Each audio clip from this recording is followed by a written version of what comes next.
એ તું તો ભૂલી કાજો ભગવાન. અને માયાભાઈ સુંદર મજાની વાત કરી કે દ્વારકાના નાથના દ્વારકાધીશના દરબારમાં આ દીકરા રવિના લગ્ન થવાના છે. વરઘોડો કાલે નીકળવાનો છે. ઠાકોરજીને 56 ભોગ ડ્રાયફ્રૂટ નું ધરાવવાના છે. અહીંથી આ પરિવાર એકવાર આ ખોડા પરિવારને તાળીઓના ગગડાથી બતાવો કેવો લાભ મળ્યો એમને ભાઈ.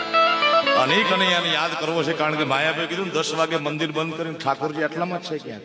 હા, દ્વારિકાનો નાથ મારો રાજા રણ છોડ છે. એને મને માયા લગાડી રે માયા.